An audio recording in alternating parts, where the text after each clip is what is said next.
ধুবুৰী লোকসভাৰ সাংসদ ৰকিবুল হুছেইনৰ ওপৰত যি বৰ্বৰ আক্ৰমণ এয়া নিন্দা আৰু গৰিহণাৰ যোগ্য। ৰূপহীহাটত দিন দুপৰত যি ঘটনা সংঘটিত হৈছে এয়া আচলতে পৰিকল্পিত আক্ৰমণ আৰু সাংসদগৰাকীক হত্যা কৰাৰ চেষ্টা কৰা হৈছিলে। যিখন দেশত যিখন ৰাজ্যত স্মাৰ্ট পুলিচ থকাৰ পিছত স্মাৰ্ট মুখ্যমন্ত্ৰী থকাৰ পিছত এজন সাংসদৰ জীৱনৰ প্ৰতি ভাবুকি, এজন সাংসদক শাৰীৰিকভাৱে আক্ৰমণ এয়া আচলতে গণতন্ত্ৰক হত্যা কৰাৰ এক চেষ্টা। গতিকে সাংসদ ৰকিবুল হুছেইনৰ ওপৰত হোৱা এই বৰ্বৰ আক্ৰমণৰ তদন্ত আমাক লাগে। স্পষ্টভাৱে যিখন ভিডিঅ' ভাইৰেল হৈছে এই ভিডিঅ'ত যিসকলৰ আক্ৰমণ কৰা দেখা গৈছে, সাংসদগৰাকীয়ে দাবী কৰিছে তেওঁলোকক চিনি পায়। গতিকে তেখেতৰ ষ্টেটমেণ্টৰ ভিত্তিত অসম আৰক্ষীয়ে অতি শীঘ্ৰে তেওঁলোকক গ্ৰেপ্তাৰ কৰিব লাগে আৰু এটেম্প টু মাৰ্ডাৰ চাৰ্জত যিটো চাৰ্জ হ'ব সেইটো ছেকশ্যনত প্ৰপাৰ ছেকশ্যনত ইনকুৱাৰী কৰি তেওঁলোকক পানিছমেণ্ট দিয়াৰ কাৰণে আচলতে আমি মুছলিম ছাত্ৰ সন্থাই দাবী জনাইছোঁ। আমি নিন্দা কৰিছোঁ যে অসমৰ গৃহ বিভাগৰ দায়িত্বত থকা আচলতে আমাৰ অসমৰ মুখ্যমন্ত্ৰী নিজেই দায়িত্বত আছে আৰু স্মাৰ্ট আৰক্ষী থকাৰ পিছত এজন সাংসদক শাৰীৰিক আক্ৰমণ, দিন দুপৰত বজাৰ এলেকাত এনেকৈ আক্ৰমণ কোনো কাৰণতে গ্ৰহণযোগ্য নহয়।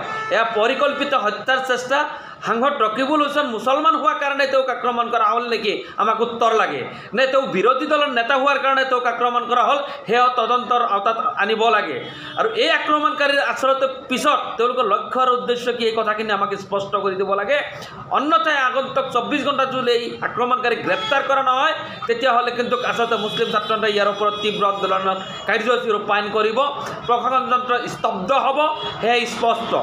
আপোনালোকক আমি জনাই থ'ব বিচাৰিছোঁ যে সাংসদ ৰকিবুল হুছেইন বা কংগ্ৰেছ দলৰ প্ৰতি আমাৰ কোনো সহধৰ্মিতা নাই, কিন্তু দেশৰ গণতান্ত্ৰিক দেশত নিৰ্বাচিত এজন সাংসদক সুৰক্ষিত কৰাৰ দায়িত্ব কিন্তু চৰকাৰখনৰ আছে।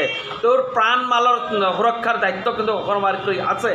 তেনে ক্ষেত্ৰত আমাৰ সমৰ্থন থাকক নাথাকক কথা নাই, কিন্তু সাংসদ এগৰাকীক এনেকৈ অপমান অপদস্থ আৰু শাৰীৰিক মানসিকভাৱে আক্ৰমণ কোনো কাৰণতে গ্ৰহণ কৰা নহ'ব। মুছলিম ছাত্ৰ সন্থাৰ স্পষ্ট কথা, সাংসদক সুৰক্ষিত কৰক, তাৰ লগে লগে আমাৰ জনগণক সুৰক্ষিত কৰক। অন্যথাই মুখ্যমন্ত্ৰী হিমন্ত বিশ্ব শৰ্মাই নিজৰ দায়িত্বৰ পৰা অব্যাহতি লওক। ধুবুৰী লোকসভাৰ সাংসদ ৰকিবুল হুছেইনৰ ওপৰত যি বৰ্বৰ আক্ৰমণ এয়া নিন্দা আৰু গৰিহণাৰ যোগ্য। ৰূপহীহাটত দিন দুপৰত যি ঘটনা সংঘটিত হৈছে এয়া আচলতে পৰিকল্পিত আক্ৰমণ আৰু সাংসদগৰাকীক হত্যা কৰাৰ চেষ্টা কৰা হৈছিলে। যিখন দেশত যিখন ৰাজ্যত স্মাৰ্ট পুলিচ থকাৰ পিছত স্মাৰ্ট মুখ্যমন্ত্ৰী থকাৰ পিছত এজন সাংসদৰ জীৱনৰ প্ৰতি ভাবুকি, এজন সাংসদক শাৰীৰিকভাৱে আক্ৰমণ এয়া আচলতে গণতন্ত্ৰক হত্যা কৰাৰ এক চেষ্টা। গতিকে সাংসদ ৰকিবুল হুছেইনৰ ওপৰত হোৱা এই বৰ্বৰ আক্ৰমণৰ তদন্ত আমাক লাগে। স্পষ্টভাৱে যিখন ভিডিঅ' ভাইৰেল হৈছে এই ভিডিঅ'ত যিসকলৰ আক্ৰমণ কৰা দেখা গৈছে, সাংসদগৰাকীয়ে দাবী কৰিছে তেওঁলোকক চিনি পায়। গতিকে তেখেতৰ ষ্টেটমেণ্টৰ ভিত্তিত অসম আৰক্ষীয়ে অতি শীঘ্ৰে তেওঁলোকক গ্ৰেপ্তাৰ কৰিব লাগে আৰু এটেম্প টু মাৰ্ডাৰ চাৰ্জত যিটো চাৰ্জ হ'ব সেইটো ছেকশ্যনত প্ৰপাৰ ছেকশ্যনত ইনকুৱাৰী কৰি তেওঁলোকক পানিছমেণ্ট দিয়াৰ কাৰণে আচলতে আমি মুছলিম ছাত্ৰ সন্থাই দাবী জনাইছোঁ। আমি নিন্দা কৰিছোঁ যে অসমৰ গৃহ বিভাগৰ দায়িত্বত থকা আচলতে আমাৰ অসমৰ মুখ্যমন্ত্ৰী নিজেই দায়িত্বত আছে আৰু স্মাৰ্ট আৰক্ষী থকাৰ পিছত এজন সাংসদক শাৰীৰিক আক্ৰমণ, দিন দুপৰত বজাৰ এলেকাত এনেকৈ আক্ৰমণ কোনো কাৰণতে গ্ৰহণযোগ্য নহয়। এয়া পৰিকল্পিত হত্যাৰ চেষ্টা। সাংসদ ৰকিবুল হুছেইন মুছলমান হোৱাৰ কাৰণে তেওঁক আক্ৰমণ কৰা হ'ল নেকি, আমাক উত্তৰ লাগে। নে তেওঁ বিৰোধী দলৰ নেতা হোৱাৰ কাৰণে তেওঁক আক্ৰমণ কৰা হ'ল, সেয়া তদন্তৰ আওতাত আনিব লাগে। আৰু এই আক্ৰমণকাৰীৰ আচলতে পিছত তেওঁলোকৰ লক্ষ্য আৰু উদ্দেশ্য কি এই কথাখিনি আমাক স্পষ্ট কৰি দিব লাগে। অন্যথাই আগন্তুক 24 ঘণ্টা যদি এই আক্ৰমণকাৰীক গ্ৰেপ্তাৰ কৰা নহয় তেতিয়াহ'লে কিন্তু আচলতে মুছলিম ছাত্ৰ সন্থাই ইয়াৰ ওপৰত তীব্ৰ আন্দোলনৰ কাৰ্যসূচী ৰূপায়ণ কৰিব, প্ৰশাসনতন্ত্ৰ স্তব্ধ হ'ব, সেয়া স্পষ্ট।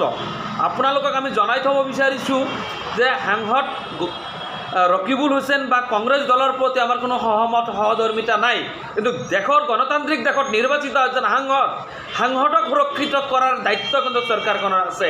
তেওঁৰ প্ৰাণ মালৰ সুৰক্ষাৰ দায়িত্ব কিন্তু অসম আৰক্ষীৰ আছে।